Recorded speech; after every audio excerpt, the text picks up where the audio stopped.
Hola chicos, esta noche comenzamos con el mundo sorprendentemente alucinante de la química recreativa del antiguo Egipto. La civilización que nos dio las pirámides, las momias y aparentemente festivales que podrían rivalizar con las peores decisiones de tu compañero de cuarto universitario. Así que antes de que te pongas cómodo, tómate un momento para darle like al video y suscribirse, pero solo si realmente disfrutas lo que hago aquí. Y déjame saber en los comentarios desde dónde nos estás viendo y qué hora es para ti. Siempre es fascinante ver quién se une a nosotros desde todo el mundo. Ahora baja las luces, tal vez enciende un ventilador para ese suave zumbido de fondo y relajémonos juntos en el viaje de esta noche. Comencemos con el truco botánico más famoso de los antiguos egipcios, la flor de loto azul.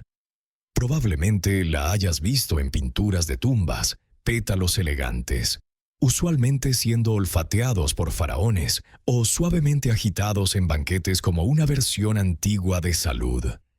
Pero esta flor no era solo ornamental. Los egipcios creían que tenía propiedades sagradas y ligeramente psicoactivas.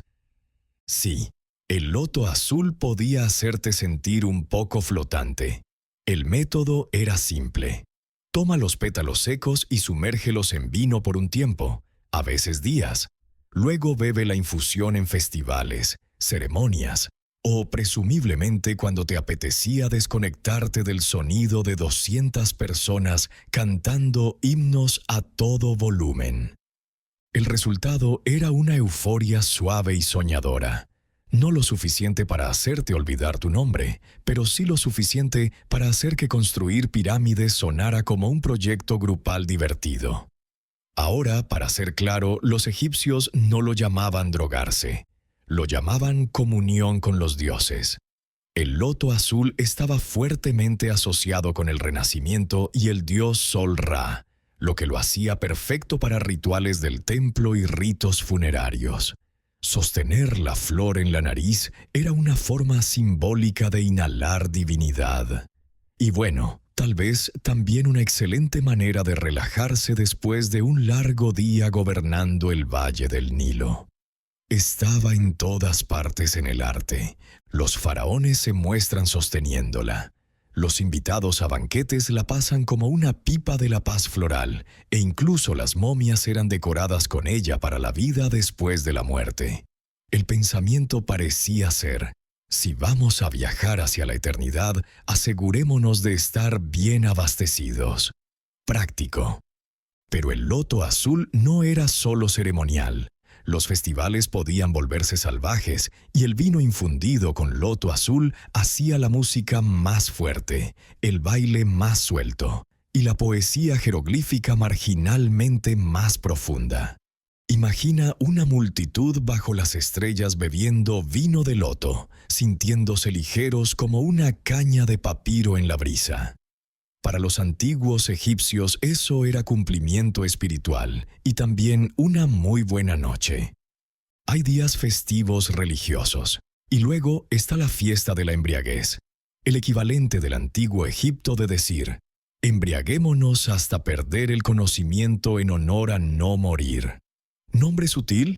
¿Nombre preciso? Extremadamente. Esta celebración anual giraba en torno a la diosa Hathor, quien según el mito fue una vez enviada para castigar a la humanidad. Pero después de una juerga sangrienta que haría sonrojar a cualquier película de desastres, los dioses decidieron que la humanidad tal vez había aprendido la lección. Así que la engañaron para que bebiera cerveza roja que parecía sangre. Se desmayó, despertó de mejor humor, y así la extinción masiva fue evitada por poco a través de una intoxicación por alcohol.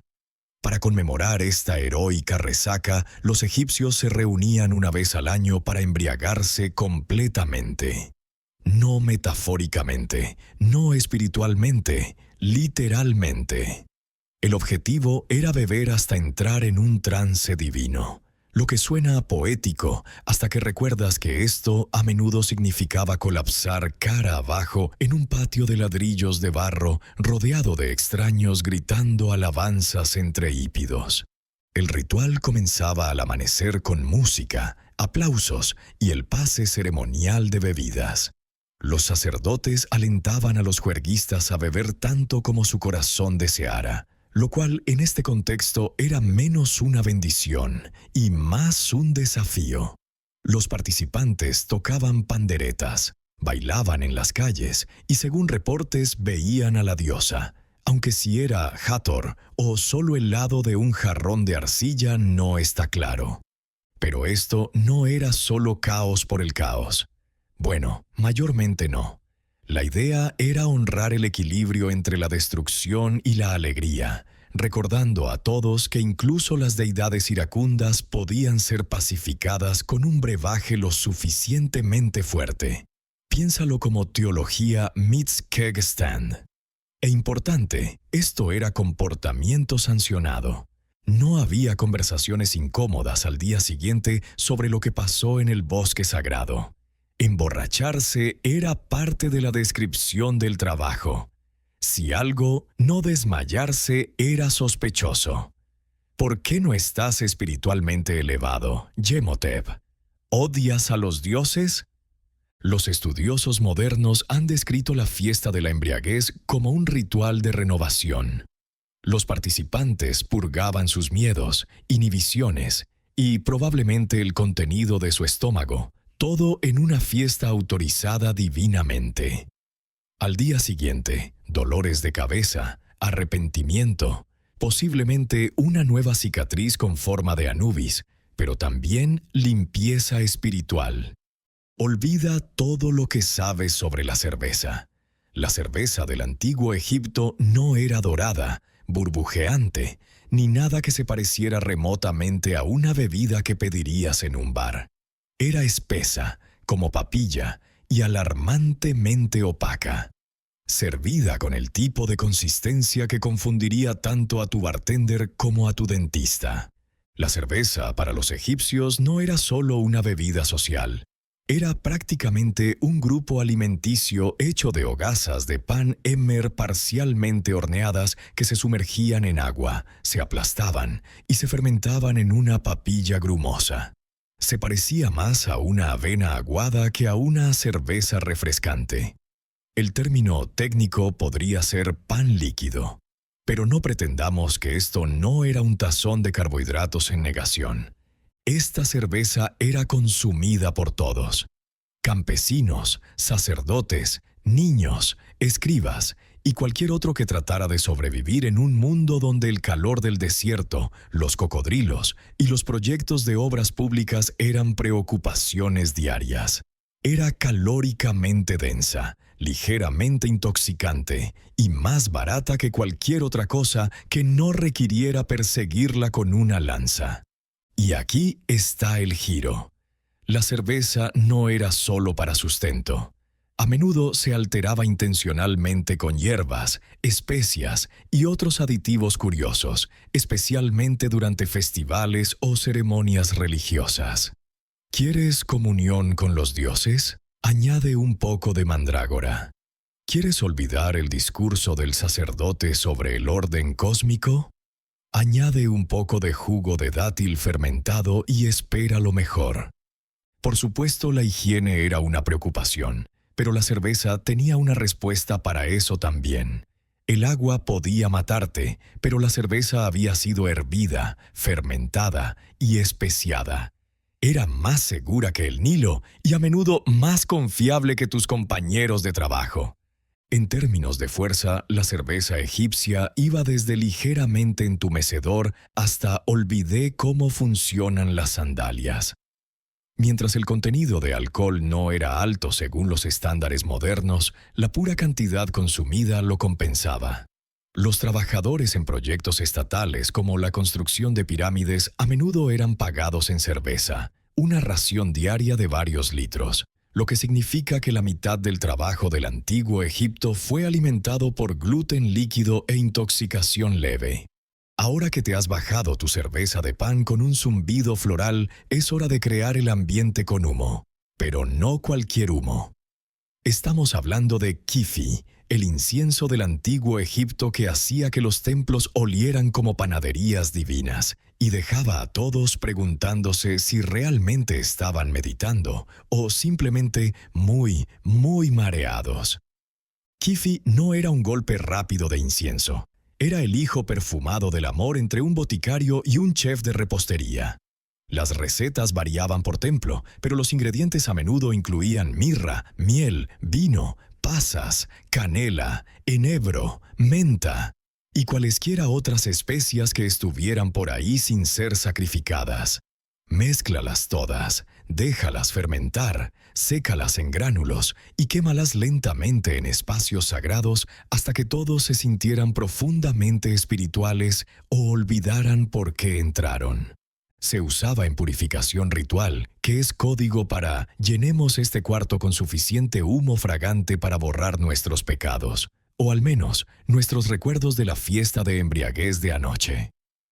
Los templos no tenían ventilación, por cierto. Eso se consideraba arruinar el ambiente. Así que imagina estar parado en un cubo de piedra caliza junto a un sacerdote sudoroso, agitando un plato humeante de kifi como si fuera incienso para el alma mientras un canto resuena en copto monótono detrás de ti. Las visiones no solo eran alentadas, eran prácticamente inevitables. Ya fuera revelación divina o asfixia leve, realmente no importaba. Los dioses recibían su tributo de cualquier manera. Para los egipcios, kifi no era solo ambientador, era medicina, perfume y elevador espiritual todo en uno. Plinio el Viejo más tarde escribió que kifi podía curar mordeduras de serpiente y mejorar el sueño. Lo que tiene sentido si asumes que el objetivo era desmayarse completamente. Algunas recetas eran tan complejas que se leían como manuales antiguos de IKEA. 16 ingredientes, cada uno añadido en fases precisas bajo lunas específicas. Honestamente, es un milagro que algo se lograra. Pero una vez encendido, el aroma se extendía por el Nilo como una máquina de humo sagrada, señalando que algo santo estaba pasando o que alguien estaba compensando demasiado por el mercado de pescado de ayer. Incluso en la muerte, kifi persistía. Se quemaba durante la momificación, se enterraba en tumbas y probablemente responsable de al menos un faraón siendo accidentalmente embalsamado en una marinada de especias. En resumen, kifi era la forma de Egipto de decir: si no puedes beberlo, quémalo y respira profundo. Si el loto azul era el amigo relajado de Egipto y kifi era la reina del drama con una máquina de humo, entonces la mandrágora era el huésped ligeramente perturbado que invitaste una vez e inmediatamente lamentaste. Con sus raíces bifurcadas que vagamente parecían pequeños humanos y una reputación que asustaba incluso a sacerdotes experimentados, la mandrágora era menos remedio herbal y más desafío botánico. Usada en la medicina del antiguo Egipto tanto como analgésico como posible afrodisíaco, que siempre es una combinación aterradora. La mandrágora se ganó su lugar en las recetas del templo y rollos médicos con el tipo de reverencia cautelosa usualmente reservada para animales salvajes y faraones de mal humor. El papiro de Ebers, ese práctico texto médico antiguo que suena como si perteneciera a una clase de Harry Potter, enumera mandrágora para el insomnio, fertilidad y fortalecer el corazón. Lo que suena noble hasta que recuerdas que la dosis incorrecta podría fortalecer tu corazón hasta un paro cardíaco. Verás, la mandrágora contiene alcaloides como escopolamina y atropina, el tipo de compuestos que interfieren con tu sistema nervioso y ocasionalmente te convencen de que tu cama se está derritiendo. En dosis pequeñas era ligeramente relajante. En dosis un poco más grandes, bienvenido a las pesadillas nocturnas, protagonizadas por Ra y un cocodrilo con peluca. Y luego está el mito de la cosecha. Según el folclore posterior, probablemente heredado de estas asociaciones tempranas, arrancar una raíz de mandrágora del suelo causaba que gritara fuerte, letalmente.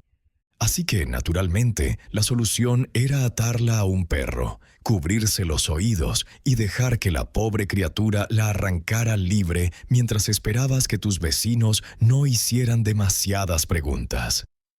Mientras no hay evidencia sólida de que los egipcios estuvieran atando plantas a perros y esperando gritos, la idea de que la planta tenía poder espiritual y ligeramente aterrorizante encaja perfectamente. La mandrágora pudo haber sido usada en rituales, ritos de fertilidad, o simplemente añadida a la cerveza para aquellos que preferían sus alucinaciones con un sabor a raíz. En cualquier caso, no era la hierba de todos los días. La mandrágora era para sacerdotes, magos y aquellos que no les importaba recibir consejo médico de un hombre cubierto en hoja de oro. Usada cuidadosamente, podía inducir sueño, reducir dolor y tal vez inspirar un poema sensual o dos. Usada imprudentemente, despertarías 4 días después convencido de que eras un escarabajo. En algún lugar en los vastos rollos de la sabiduría médica egipcia, metido entre curas para mordeduras de cocodrilo y la colocación apropiada de amuletos en partes del cuerpo inflamadas, yace una pequeña mención silenciosa del Shemet.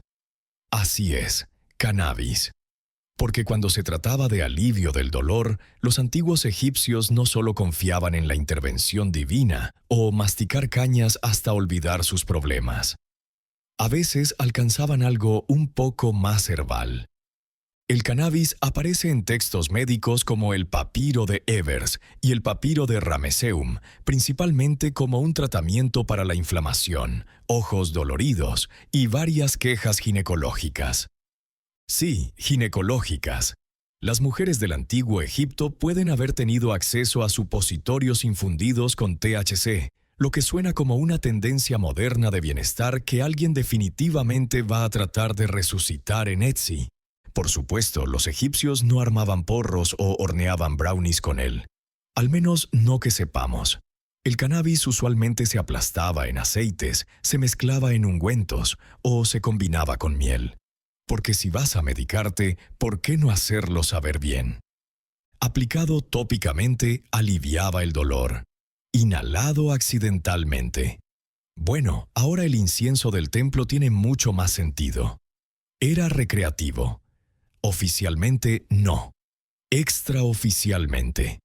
Probablemente cuando estás dirigiendo una civilización a 50 grados Celsius con plomería limitada y un problema de cocodrilos profundamente impredecible, nadie te culpa por sobremedicarte accidentalmente. Y si tu sumo sacerdote comienza a hablar con estatuas un poco demasiado confiadamente, bueno, ¿quién puede decir que eso no es sabiduría divina? También hay evidencia física. El análisis de residuos de momias y sitios funerarios ha encontrado cantidades trazas de cannabis junto con opio y nicotina, lo que plantea preguntas farmacológicas fascinantes o las ofrendas funerarias más sospechosas del mundo. Y no ignoremos a los sacerdotes. Estos eran hombres entrenados para cantar por horas, interpretar sueños y mirar humo de incienso hasta que algo les devolviera la mirada. Si sus rituales involucraban cannabis, no era por risas, era para facilitar la comunicación con los dioses, o al menos con la pared. En algún lugar en los rincones débilmente iluminados y de olor dulce de la farmacia del templo del antiguo Egipto, justo detrás de las lagartijas secas y ungüentos santos, se sentaba el alijo de opio. Pequeñas vainas de amapola arrugadas importadas del Mediterráneo oriental, escondidas como un secreto divino. Porque cuando tienes peste, dolor y lesiones de espalda relacionadas con pirámides, a veces la oración sola no es suficiente. Aunque no nativo de Egipto, las amapolas de opio probablemente hicieron su debut a través del comercio con Chipre o Creta. Los egipcios no eran nada sino entusiastas adoptadores tempranos. Para el tiempo del nuevo reino, las amapolas estaban bien encaminadas a convertirse en el sedante de referencia del mundo antiguo, un milagro médico envuelto en adicción leve. El opio no solo amortiguaba el dolor, suavizaba el parto, calmaba la tos, aliviaba la rabia gastrointestinal y hacía que los cantos del templo sobre el equilibrio cósmico realmente tuvieran ritmo. Administrado en bebidas, píldoras o ocasionalmente como supositorios, porque por supuesto se convirtió en el equivalente farmacéutico de decir, «Shh, no te preocupes por eso». Naturalmente encontró un hogar en el botiquín del templo, ese estante sagrado donde la curación encontraba el misterio santo. Los sacerdotes que funcionaban como médicos lo administraban durante rituales y tratamientos serios, probablemente mientras decían cosas como «Esto aliviará la tensión divina en tu vaso». Ya fuera que tu Dios estuviera enojado o tus humores, el opio podía calmarlos a ambos. Los textos antiguos no lo llaman opio directamente. Por supuesto, eso sería demasiado útil. Referencian extractos de la planta de amapola de la misma manera vaga que las etiquetas modernas dicen sabores naturales, lo cual nunca es reconfortante. Pero no pretendamos que todo esto era medicinal. Siempre hay una línea borrosa entre la elevación espiritual y una siesta realmente buena.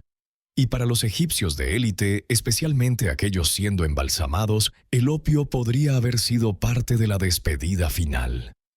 ¿Qué mejor manera de enfrentar el submundo que totalmente extasiado y felizmente inconsciente del escarabajo arrastrándose por tu nariz?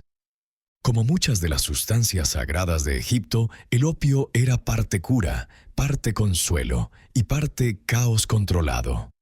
Usado sabiamente, aliviaba la agonía. Usado mal, convertía a los asistentes del templo en bailarines de fondo espaciados. Aún así, en un mundo de taladros dentales, serpientes y tormentas de arena, un poco de magia somnolenta recorrió un largo camino. El vino en el antiguo Egipto era una señal de sofisticación, una bebida de los dioses, un brindis a Osiris. Pero no dejes que las elegantes ánforas te engañen. Esta cosa podía golpear como un accidente de carro, especialmente cuando venía adulterado con el equivalente antiguo de un poquito de algo extra. Los vinos no eran solo jugo de uva fermentado, eran infusiones, concoctions y ocasionalmente experimentos leves en conciencia alterada. Los egipcios saborizaban su vino con todo, desde mandrágora y loto azul hasta mirra e incienso. Ingredientes que suenan espirituales hasta que te das cuenta de que probablemente fueron añadidos para máximo mejoramiento del estado de ánimo. Los festivales religiosos eran el escenario principal para estos brebajes potentes. En la fiesta de la embriaguez, por ejemplo, los participantes no bebían vino para apreciar el terruño. Lo bebían a grandes tragos para lograr desconexión metafísica. La idea no era estar mareado, era tambalear entre dimensiones, posiblemente mientras bailabas con un sacerdote en una piel de leopardo. Estos brebajes con picos a menudo se describían en textos médicos como remedios, que es como sabes que las cosas se estaban poniendo creativas. Dolor de cabeza. Prueba un vino infundido con loto fermentado. Articulaciones doloridas. ¿Qué tal un poco de tinto infundido con incienso añejado 2 semanas en una vasija de arcilla? ¿Terror existencial? Bueno, ese necesitaba supervisión sacerdotal y posiblemente una colchoneta. Y no eran solo los mortales disfrutando esta terapia líquida. Se creía que los propios dioses apreciaban una buena ofrenda con picos. Se vertían ritualmente jarras de vino en templos, se dejaban como ofrendas en tumbas y se usaban en ceremonias para ayudar a lo divino descender a las estatuas, o al menos tambalearse en su dirección general. Seamos claros, esto no era tu vino de mesa promedio. Dependiendo de los aditivos, estos brebajes sagrados podían calmar los nervios, aliviar el dolor, o lanzar un banquete de pleno verano al territorio completo de culto misterioso psicodélico. Y porque todo era parte de un ritual, nadie podía realmente cuestionar la dosis. Si el cuarto giraba, era espiritual. Si te desmayabas en el jardín de loto, esa era comunión divina. Para los antiguos egipcios, el vino no era solo una bebida, era un vehículo, uno que podía llevarte a la iluminación, al sueño o a los brazos de un dios cocodrilo muy confundido. Para una civilización obsesionada con el orden, ritual y geometría, los antiguos egipcios tenían una mente sorprendentemente abierta sobre los estados de trance. De hecho, los alentaban, solo que no durante la contabilidad. Estos estados mentales alterados se veían como canales directos a lo divino, o al menos a algún monólogo interior profundamente teatral. La posesión, divina, no demoníaca, a menudo se trataba como una promoción religiosa, no como una emergencia médica. Si una bailarina del templo comenzaba a convulsionar a mitad del rito, no era sacada apresuradamente por acólitos preocupados. Era aplaudida. Hathor había llegado, aparentemente, y tenía opiniones fuertes sobre el tempo de la pandereta. Estos trances se lograban a menudo a través de una combinación consagrada por el tiempo de tambores repetitivos, cantos rítmicos, inhalación de humo, privación del sueño y vino con cosas misteriosas flotando en él. El resultado, ataques repentinos de profecía, jadeos dramáticos y la ocasional siesta no planificada en el suelo. Tanto sacerdotes como sacerdotisas eran entrenados para hospedar dioses como huéspedes de Airbnb, dándoles la bienvenida a sus cuerpos durante rituales. Esto incluía cambios en voz, postura y un impulso repentino de anunciar cosas crípticas mientras miraban un fuego. En muchos templos era solo otro miércoles. Para los forasteros podía parecer un desmayo masivo, pero dentro del templo así era como se entregaban los mensajes de los dioses.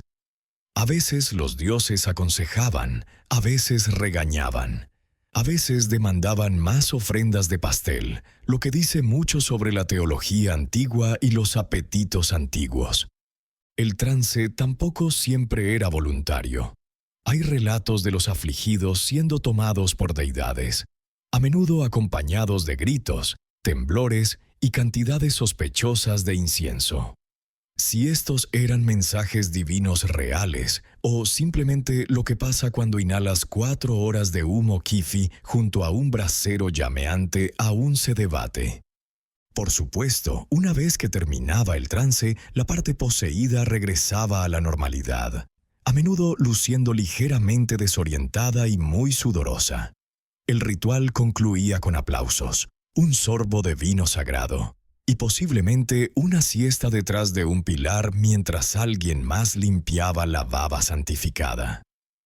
Para los ojos modernos, la posesión divina podría parecer arte de performance meets golpe de calor, pero para los antiguos egipcios era el pináculo de la experiencia religiosa. El momento cuando lo divino rompía la barrera de piedra arenisca de la realidad para dejar algunos consejos crípticos de vida. Pensarías que la muerte sería suficiente para evitar que alguien sea invitado a una fiesta. No en el antiguo Egipto. La línea entre los vivos y los muertos era más una sugerencia suave, como no nadar después de comer, o tal vez no cincelar jeroglíficos borracho. Los egipcios no solo respetaban a los muertos, los incluían activamente en los planes sociales. Esto no era metafórico. Las familias visitaban tumbas durante festivales como la hermosa fiesta del valle, arrastrando canastas de comida, jarros de cerveza y la vibra general de una fiesta en el estacionamiento si el estacionamiento estuviera aparcado en una necrópolis. Se sentaban afuera de la tumba, comían, bebían y comulgaban con los difuntos, lo que usualmente significaba hablar con la pared y esperar que la abuela apreciara el pescado encurtido. Muchas tumbas tenían puertas falsas, portales tallados a través de los cuales los muertos podían recibir ofrendas. Si esto significaba espiritualmente o simplemente disfrutar el olor desde el otro lado no está claro. De cualquier manera, los antiguos egipcios creían que los muertos aún podían disfrutar comida, bebida, música y un buen chisme. Así que, naturalmente, les hacían fiestas. Se tocaba música, se quemaba incienso, se vertían libaciones. A veces los vivos se embriagaban lo suficiente para llorar, confesar secretos o accidentalmente sentarse en ofrendas sagradas. Era como una reunión familiar, solo con menos discusiones y ligeramente más fluido de embalsamamiento. Estas reuniones no eran solo actos de recordación, también eran transacciones mutuamente beneficiosas. Los vivos alimentaban a los muertos. Los muertos, en teoría, bendecían a los vivos a cambio. Buenas cosechas, protección, menos pesadillas involucrando hipopótamos. Todos ganaban. A veces la gente incluso dormía durante la noche en tumbas, esperando visiones de sueño de sus seres queridos fallecidos o el consejo ocasional no solicitado de un contador convertido en fantasma. Para de prestarle dinero a tu hermano, podría decir el sueño, y también los amuletos van a la izquierda. Para las sensibilidades modernas esto suena macabro. Para los egipcios era completamente lógico. La vida después de la muerte no era una despedida, era solo una nueva dirección. Y si el gran tío Horus quería asistir a la fiesta vía ósmosis divina a través de una pared de piedra, ¿quiénes eran ellos para decir que no? Por todo el incienso, trances santos y juerga sancionada, la juerga del antiguo Egipto venía con un precio. Y usualmente llegaba en algún momento alrededor del amanecer con un dolor de cabeza punzante y el vago recuerdo de gritarle a una estatua. Sí, incluso en un mundo donde el loto azul era medicina y la cerveza era desayuno, la mañana siguiente golpeaba igual de fuerte. Los textos arqueológicos son sospechosamente silenciosos sobre el tema de las resacas, lo que probablemente es porque nadie estaba de humor para escribir jeroglíficos cuando su cabeza se sentía como si hubiera sido castigada por ramismo, pero la evidencia está ahí. Los papiros médicos describen dolores de cabeza y recomiendan tratamientos involucrando hierbas, miel y a veces solo acostarse muy quieto mientras pretendes comunión con los dioses.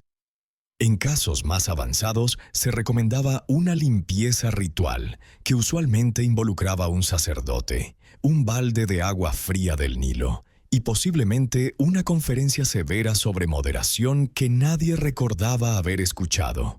El truco real, por supuesto, era la negabilidad plausible.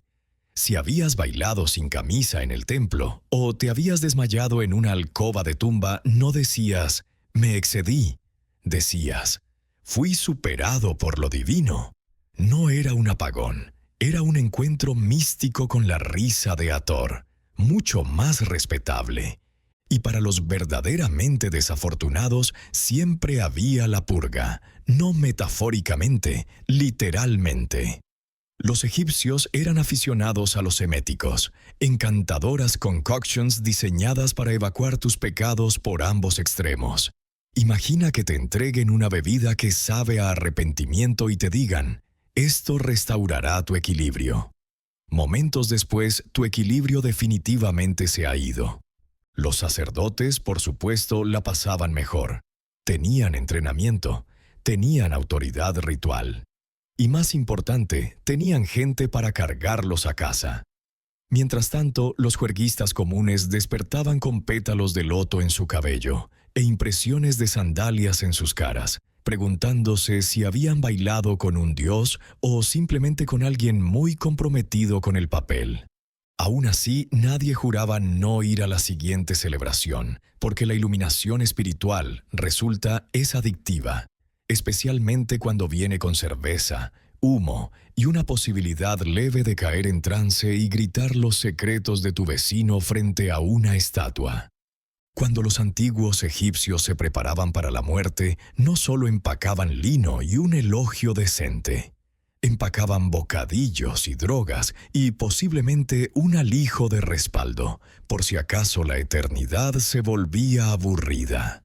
Porque si pensabas que la fiesta se detenía después de que tu corazón fuera pesado, piénsalo otra vez. Solo se mudó bajo tierra. Las tumbas no eran lugares silenciosos y solemnes. Eran hogares iniciales cuidadosamente curados para el alma, completos con comida, alcohol y arreglos herbales que mejoran el estado de ánimo. Las momias eran entombadas con pétalos de loto azul, jarros de vino, conos de incienso y el ocasional frasco misterioso sellado que los arqueólogos ahora miran con reverencia y sospecha leve.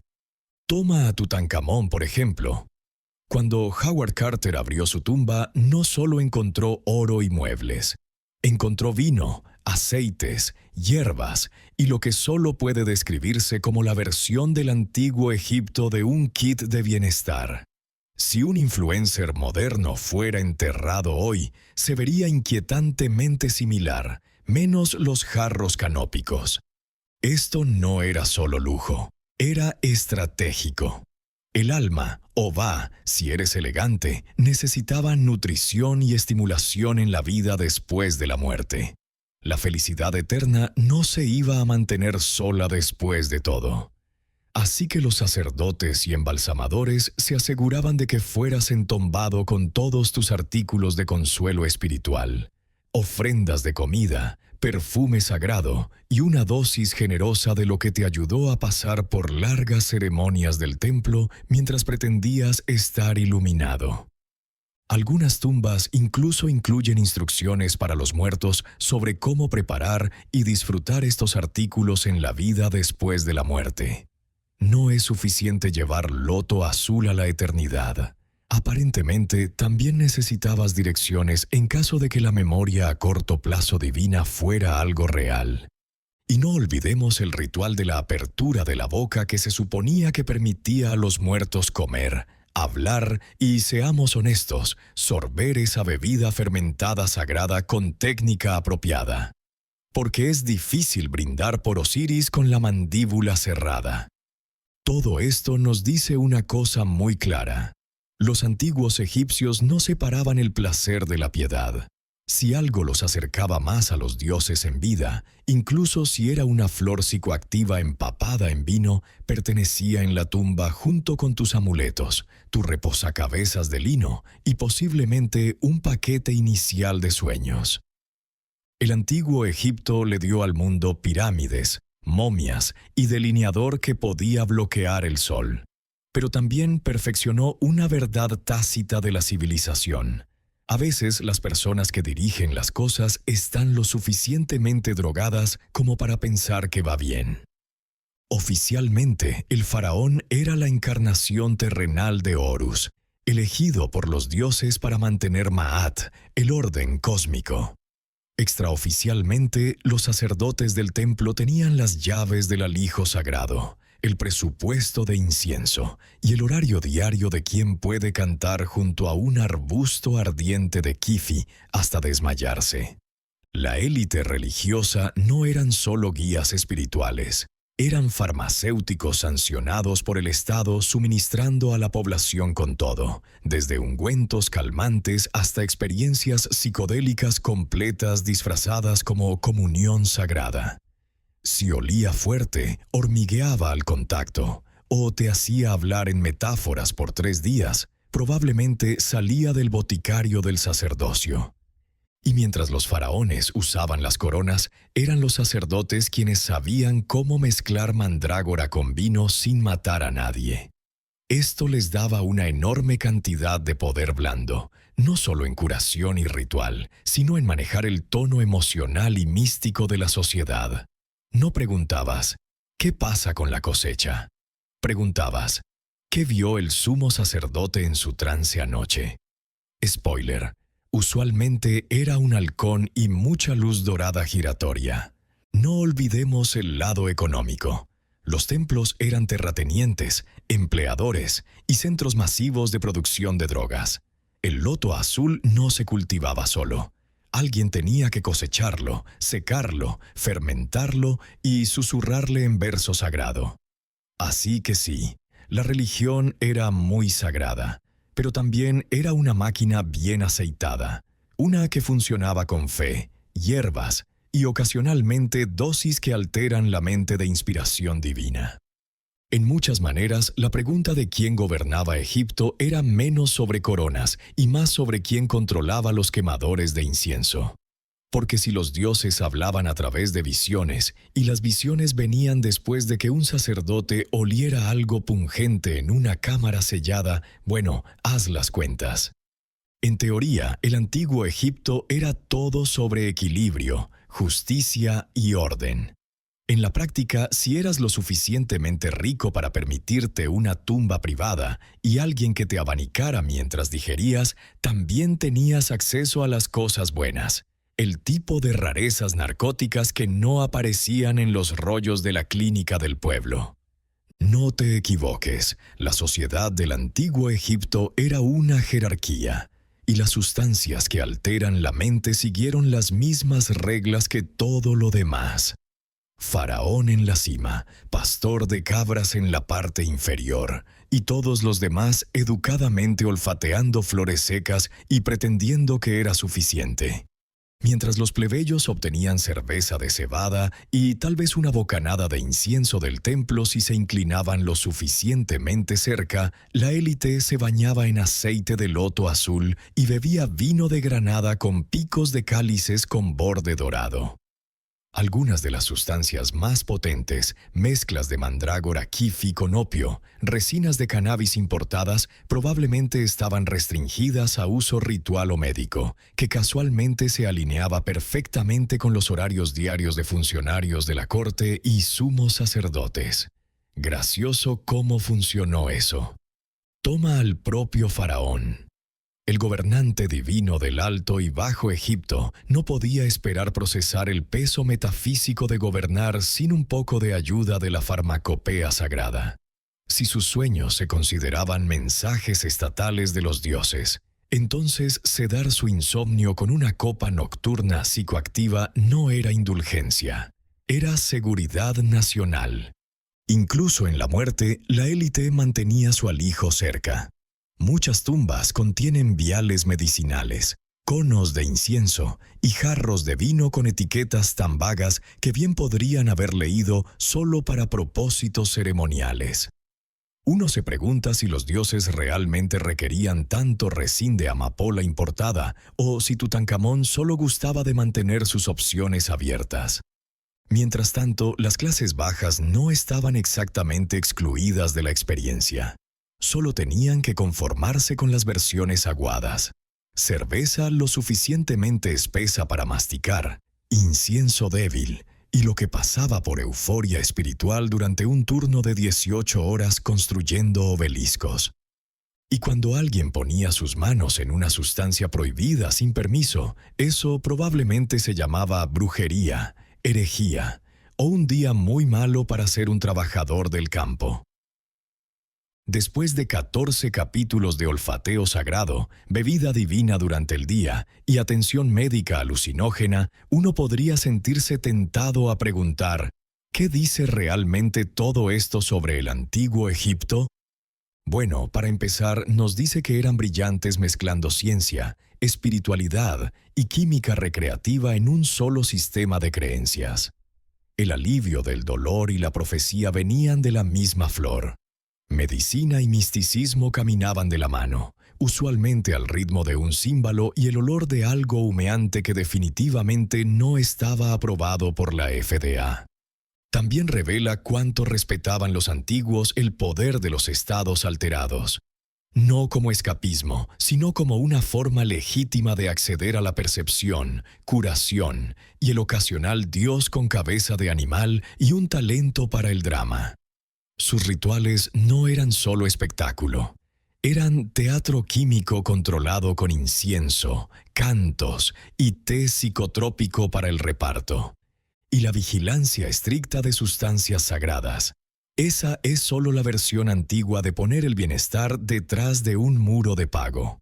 La élite tenía sus spas de loto azul y opio importado.